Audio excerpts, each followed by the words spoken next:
సరే మీరు ఏదో కోట్ చేశారు కదా, దాన్ని నేను మీకు ఇంకోసారి చూపిస్తాను. తిరిగి ఆధారాలు చూపిస్తే ఎలా ఉంటుందో మీకు తెలియాలి కదా. కేవలం ఒక సదుద్దేశంతోనే చెప్తున్నాను. పురాణాల పట్ల నాకున్న గౌరవ దృష్టి చెప్పాను. మీకు ఉన్నటువంటి తొందరపాటు, ఆ తుత్తర స్వరానికి ఖచ్చితంగా కళ్ళెము అవసరమనే భావన నాకు ఉండడం వల్ల ఇది చూపిస్తున్నాను. చూడండి ఏమన్నారు మీరు.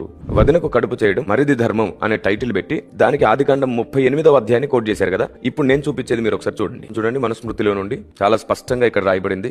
మనుస్మృతి గ్రంథం 9వ అధ్యాయం శ్లోకం 59-60. ఆ తర్వాత నారదా స్మృతి 12వ అధ్యాయం శ్లోకం 79-81. ఈ శ్లోకాల్లో మీరు ఉన్న వాటిని చక్కగా చూడొచ్చు. ఫస్ట్ ఆఫ్ ఆల్ నేను ఇది చదువుతున్నాను చూడండి. నారదా స్మృతిలో నుండి, భర్త చనిపోయిన స్త్రీకి సంతానం కలగాలంటే తన భర్త యొక్క తమ్ముడు పెద్దల అనుమతితో శరీరం నిండా స్వచ్ఛమైన వెన్న పూసుకుని తన అన్న భార్యతో కలిసి సంతానం కలిగించాలి. అబ్ క్యా బోల్తే బోలో. ప్రాస బాగానే మాట్లాడుతున్నారు కదా మీరు, రాధా మనోహరన్ దాస్ గారు. దీనికి సమాధానం ఏమిటి చెప్పండి.